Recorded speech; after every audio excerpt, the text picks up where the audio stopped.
D news now के जम्मू कश्मीर अब तक प्रोग्राम में एक बार फिर आप सबका हार्दिक स्वागत है। तो चलिए फिर एक बार नजर डालते हैं कि जम्मू कश्मीर में आज क्या कुछ खास रहा और क्या रही बड़ी अपडेट्स। तो चलिए पहली खबर पर आपको लेकर चलते हैं। तो आपको बता दें कि chief electoral officer Jammu Kashmir PK Paul आज बारामूला पहुंचे, जिस दौरान मीडिया कर्मियों से उनकी बातचीत हुई और बातचीत करते समय उनका ये कहना था कि लोगों में काफी हद तक जो एक उत्साह है वो इलेक्शंस को लेकर नजर आ रहा है और बारामूला में मतदान से पहले सभी तरह की व्यवस्थाएं जो है वो पूरी कर ली गई हैं। वहीं आज की तारीख के लिए उन्होंने बताया कि आज संसदीय सीट पर नामांकन पत्र दाखिल करने का आखिरी दिन था, जिसके चलते 29 कैंडिडेट्स ने अपना नामांकन पत्र दाखिल कर दिया है। क्या कुछ कहना था chief electoral officer Jammu Kashmir PK Paul का, आइए नजर डालते हैं। जानते हैं इलेक्शन के लिए पिछले 5-6 महीने से तैयारी चल रही है। खुसूसन तौर पर जब इलेक्शन शेड्यूल नोटिफाई हो गया ऑनरेबल कमीशन की साइड से, तब से इन तैयारियों में और जोर पकड़ा है। आज बारामूला पार्लियामेंट्री कॉन्स्टिट्यूंसी, जिसका कुपवारा एक पार्ट आता है, इस पार्लियामेंट्री कॉन्स्टिट्यूंसी में लास्ट डे ऑफ नॉमिनेशन है। कल तक 19 के करीब नॉमिनेशंस आए थे, आज भी कुछ उसमें जो है ऐड होने की हमें अपेक्षा है। अनंतनाग में 20 कैंडिडेट फ्रेम में हैं, कैंपेनिंग कर रहे हैं। श्रीनगर में 24 कैंडिडेट और बारामूला में जो है कल तक 19 कैंडिडेट ने नॉमिनेशन भरा था, आज भी कुछ एक उसमें एडिशंस होगी। वो इसी चीज़ को दर्शाता है कि लोगों में सिर्फ वोटिंग के लिए नहीं, इवन इलेक्शन में एज ए कैंडिडेट पार्टिसिपेट करने के लिए भी बढ़ चढ़ कर के हौसला है। उनमें काफ़ी एनकरेजमेंट दिखाई दे रही है।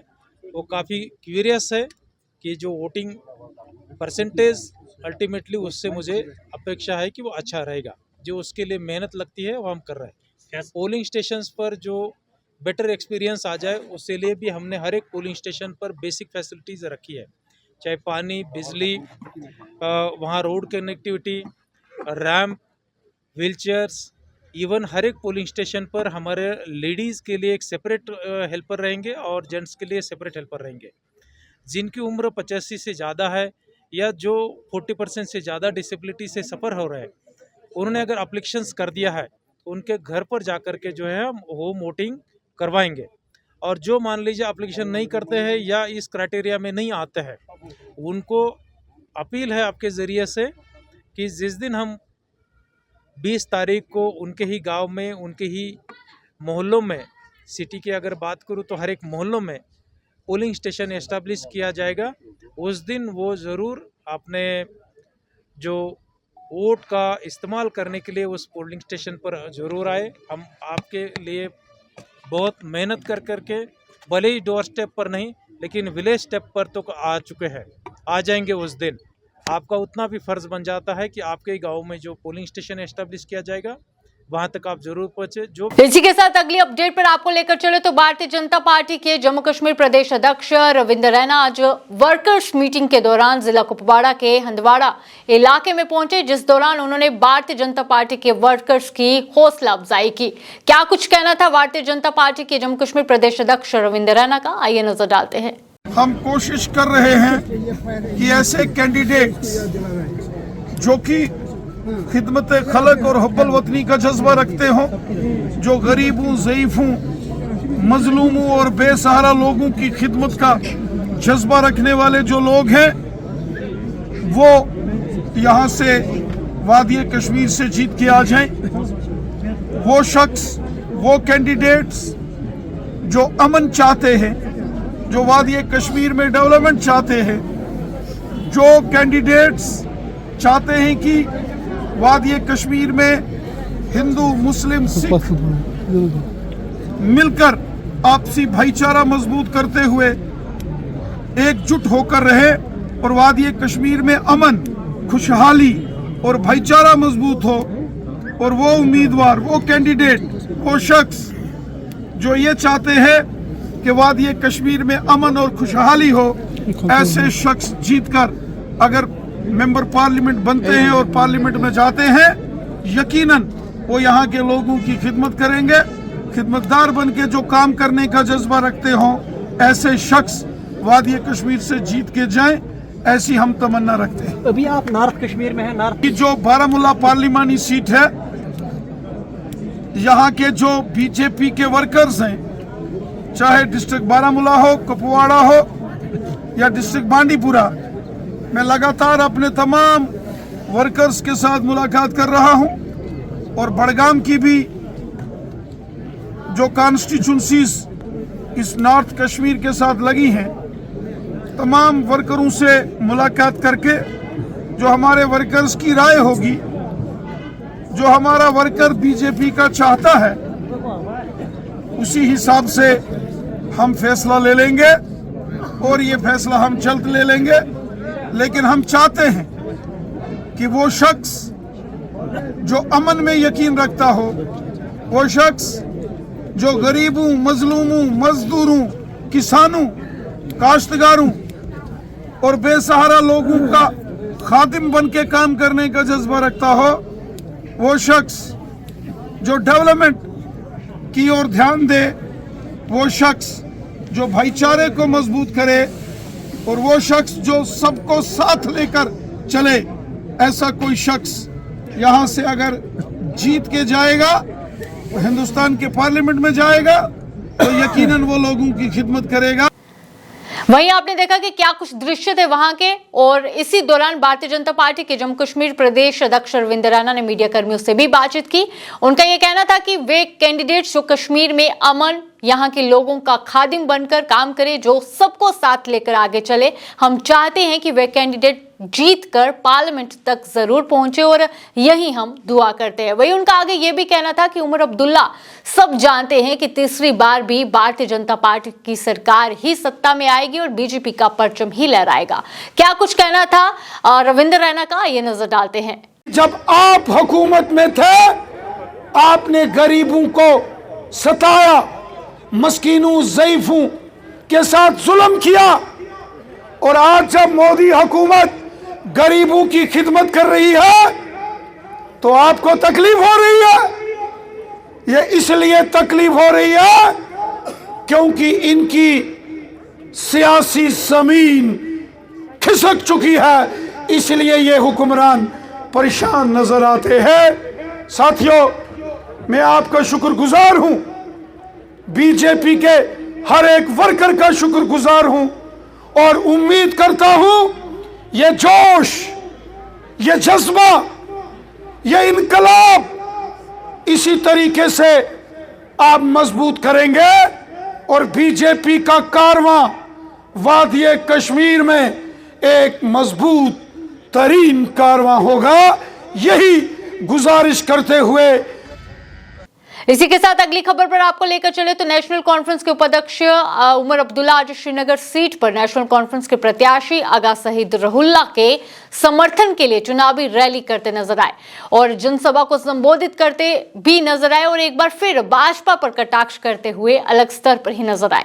उनका साफ तौर पर यह कहना था कि ये लोग तो कहते थे कि तरक्की हुई है और जम्मू कश्मीर बदला है, लेकिन जम्मू कश्मीर में अगर तरक्की हुई होती तो झेलम नदी पर जो हादसा हुआ वो हादसा पेश नहीं होता।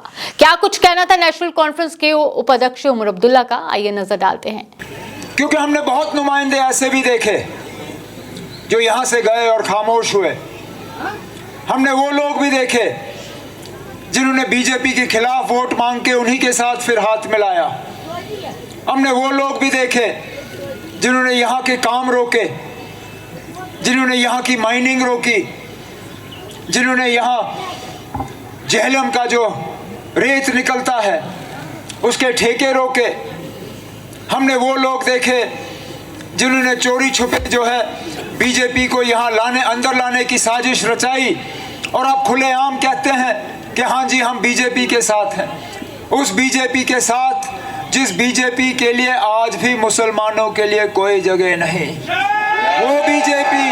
वो बीजेपी भी आज भी इस कौम के साथ जो है नफरत फैलाने पे लगी हुई है। और अफसोस की बात यह है कि उनको इस बात का एहसास जरा सा भी नहीं है कि इलेक्शन तो 3 जून को खत्म होगा। 3 जून को इलेक्शन खत्म होने के बाद जो 4.5 साल और 5 साल इस मुल्क को चलना होगा, कैसे चलोगे इस तरह नफरत फैला के? कहीं मंगलसूत्र की बात, कहीं जमीन की बात, लेकिन मकसद ये कि किसी ना किसी तरह तनाव पैदा हो, दुश्मनी पैदा हो, नफरत फैल जाए। कहने के लिए तो ये लोग कहते हैं कि तरक्की हुई जम्मू कश्मीर में, कहने के लिए तो ये लोग कहते हैं कि 370 हटने पे यहाँ लोगों ने बहुत तरक्की देखी। अरे ना, क्यों हमारे जख्मों में आप नमक छिड़क रहे हो? ये वो बदकिस्मत इलाका है जिसने पिछले ही दिनों एक हादसे में नन्हे मुन्ने स्कूल जाते हुए बच्चों को हमसे जुदा होते हुए देखा। कुछ उनमें से आज भी नहीं मिले जिनको उनके माँ बाप जो हैं सही तरीके से दफन कर पाए। और क्यों? क्योंकि वो पुल उनके लिए बना नहीं, वो पुल उनके लिए बना नहीं जो पुल हमारे दौर में सैंक्शन हुआ था। आप कौन सी बड़ी बात करोगे? आप कारखानों की बात करोगे? इसी के साथ अगली खबर पर आपको लेकर चले तो अनंतनाग राजौरी सीट पर यहां एक तरफ सियासत गरमाई हुई है तो वहीं पे पीडीपी अध्यक्ष और अनंतनाग राजौरी सीट पर पीडीपी की कैंडिडेट महबूबा मुफ्ती अलग ही रंग में नजर आ रही है। कैंपेनिंग करते हुए वे नजर आ रही है और आज वे राजौरी के राठेर मंडी में पहुंचे। यहां उन्होंने लोगों से मुलाकात की, जनसभा को संबोधित किया, जिस दौरान उनका यह कहना था कि जो जम्मू कश्मीर के साथ 2019 में हुआ वह कभी नहीं भूल पाएगा। इसके बारे में बात करना बेहद जरूरी है, लोगों को बोलने नहीं दिया जा रहा है और यही सही समय है जब इसका फैसला आपको करना होगा और वो फैसला इलेक्शंस के दौरान होगा। क्या कुछ कहना था पीडीपी अध्यक्ष महबूबा मुफ्ती का, आइए नजर डालते हैं। कि जो आपने 2019 में जम्मू कश्मीर के साथ किया, जो आपने हमारी पहचान छीनी, जो आपने हमारा स्पेशल स्टेटस छीना, हमें वो काबिल कबूल नहीं है। ये सही है गलत है? क्योंकि कहा जाता है कि हमने 370 खत्म करके जम्मू कश्मीर को ठीक कर दिया। जम्मू कश्मीर में दूध की नदियां बह रही हैं, पर अगर आप देखें जम्मू कश्मीर के लोग, लद्दाख के लोग, वो बाहर प्रोटेस्ट कर रहे हैं। आज वो नाखुश है, पछता रहे हैं कि हमारे साथ क्या हुआ। क्यों? क्योंकि बड़े बड़े बिजनेसमैन, उनकी जमीन उनके असास है, वहां उनको लगता है दिन ब दिन हमारी जमीन तंग होती जाएगी, हमारे लिए कुछ नहीं बचेगा। इसी तरह जम्मू का डोगरा, जिसने उस दिन बहुत मिठाई बांटी, बड़ा खुश हुआ कि 370 खत्म हुआ, शायद इससे मुझे कोई फायदा होगा, मगर आज वो जम्मू का डोगरा भी रो रहा है क्योंकि उसकी रेत बाजरी से लेके शराब की दुकानें हो, बड़े बड़े ठेके हो, वो सब बाहर के लोगों को मिलता है, यहाँ के लोगों को कुछ नहीं मिलता है। तो इसलिए इसके बारे में बात करना जरूरी है, क्योंकि मुल्क में ये कहा जाता है जम्मू कश्मीर में हमने सब ठीक कर दिया है, कश्मीर को एक जेल बना दिया गया है, आप वहां बात नहीं कर सकते हो। अगर कोई एक, मुझे याद है एक बार एक शराब की दुकान खुली काजीगुंड में, लोगों ने प्रोटेस्ट किया, एक नौजवान ने प्रोटेस्ट की फोटो सोशल मीडिया पे लगाई। एसओ गया, कहा इसको उतारते हो कि नहीं उतारते हो, नहीं तो पीएसए के अंदर तुमको बंद कर दूंगा। बिजली नहीं होती, हमारी बिजली पूरे मुल्क को कई जगह मुफ्त में दी जाती है, हमारी बिजली जो हम पैदा करते हैं, मगर हमारी बिजली नहीं पर बिजली फीस 10 गुना बढ़ाएगी। हमारे यहाँ बेरोजगारी सबसे ज्यादा इस वक्त मुल्क में है, क्योंकि हमारी नौकरियां अब हमारी नहीं रही, उसमें भी सबका हक आ गया, हमारी जमीनों पे भी सबका हक आ गया। तो इसके लिए बात तो करनी, क्योंकि हमारी पहचान सबसे बड़ी चीज है। इसमें मैं आप सबको यह बताना चाहती हूँ, जो पहाड़ी है बच्चों को पहाड़ी सिखाओ, जो गोजर है बच्चों को गोजरी सिखाओ, जो कश्मीरी है कश्मीरी सिखाओ, जो पंजाबी है पंजाबी सिखाओ। जो बच्चे हैं स्कूल में अंग्रेजी भी सीखेंगे, उर्दू भी सीखेंगे, मगर जो अपनी जबान है वो सिर्फ घर में सीखेंगे। अपनी जबान को मत छोड़ो, ये हमारी शनाख्त है। आज का इलेक्शन मैं किसी मजहब, किसी बरादरी के नाम पे नहीं लड़ रही हूं, मैं लड़ रही हूं जो पीडीपी की कारकर्दगी रही है, जो यहां उस वक्त माहौल था, जो पकड़ दकड़ थी, जो खून खराबा था, जिसको मुफ्ती साहब ने बंद कर दिया।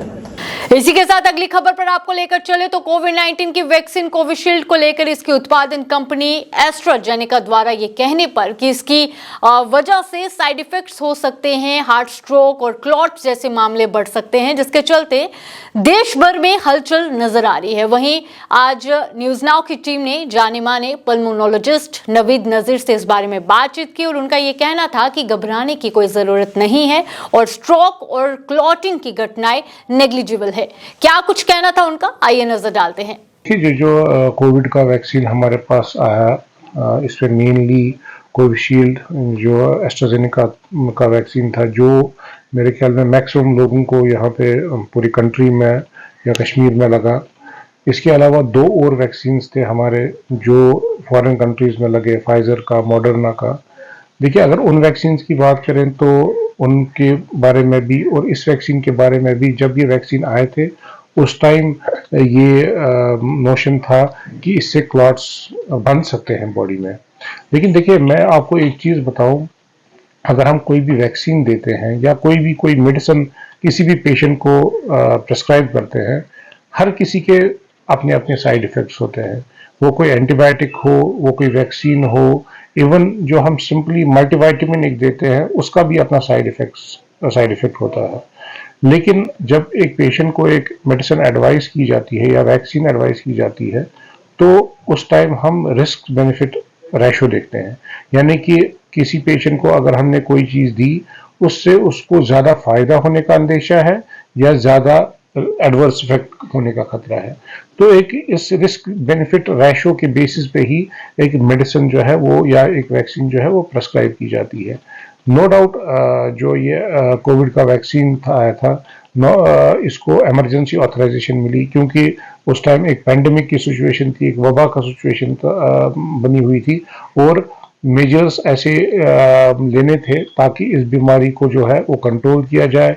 जो इसकी मोर्टेलिटी आपने सेकंड वेव में देखी होगी कि कितने मोर्टेलिटी ज़्यादा थी, कितने हॉस्पिटल एडमिशन ज़्यादा थे, उसको कंट्रोल करने के लिए इस वैक्सीन को एक इमरजेंसी ऑथराइजेशन मिली। और नॉर्मली जो ट्रायल्स होती हैं वैक्सीन की, जो phase 1, phase 2, phase 3, phase 4 trials होती है, जो एक टाइम कंज्यूमिंग प्रोसेस होता है, वो इसमें नहीं हो पाई। लेकिन उसके बावजूद जो इसमें ट्रायल्स हुई उसमें जो है साइड इफेक्ट जो है वो मिनिमल पाए गए और जो इन कंपनीज की तरफ से एतराफ़ भी हुआ है कि देयर इज नो डाउट कि क्लॉट्स की इंसिडेंस है। लेकिन आप देखिए कि कितनी इंसिडेंस है, दैट इज ऑलमोस्ट नेग्लिजिबल। आप मतलब 1 करोड़ में एक बंदे को एक क्लॉट बन जाए, आई डोंट थिंक वो उतनी ज़्यादा सिग्निफिकेंस लेता है। हालांकि ट्रायल्स इसमें अभी तक या स्टडीज अभी तक भी हो रही हैं कि कोविड वैक्सीन के क्या साइड इफेक्ट्स हैं या इवन बजाते खुद कोविड, आप कोविड में देखिए जिन्होंने वैक्सीन नहीं लिया, कोविड एक बजाते खुद एक प्रोकोगुलेंट कंडीशन थी जिसकी वजह से इन्फेक्शन की वजह से ही क्लॉट्स बने और कॉम्प्लिकेशंस हुई। इसलिए जो कोविड वैक्सीन को हम ये इसकी जिन्होंने लगाया है तो मुझे नहीं लगता है कि एक लोगों में एक पैनिक सी सिचुएशन बननी चाहिए, ऐसा कुछ नहीं है। मैंने खुद 3 डोजेस लगाए हैं वैक्सीन के और मेरे ख्याल में अगर हम ओवरऑल पॉपुलेशन देखें तो हमारी 100% पॉपुलेशन कवर हुई है। और स्ट्रोक की जो क्लॉट्स बनने की इंसिडेंस है, मुझे नहीं लगता है कि हमने कोई इजाफा देखा हुआ है उसमें। अगर आप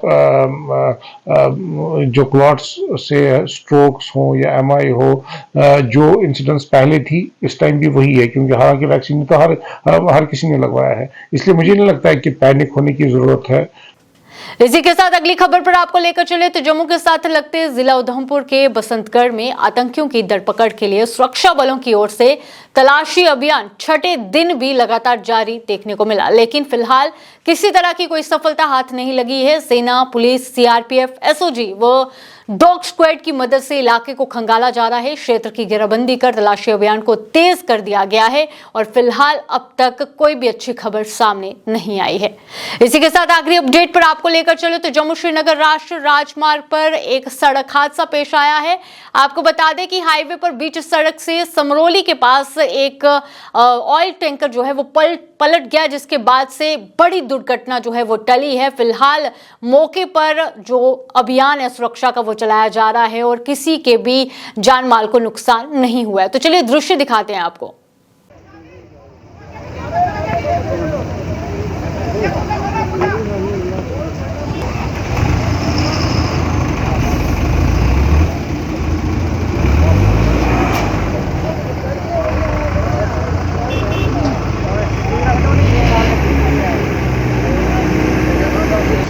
ठीक है ना?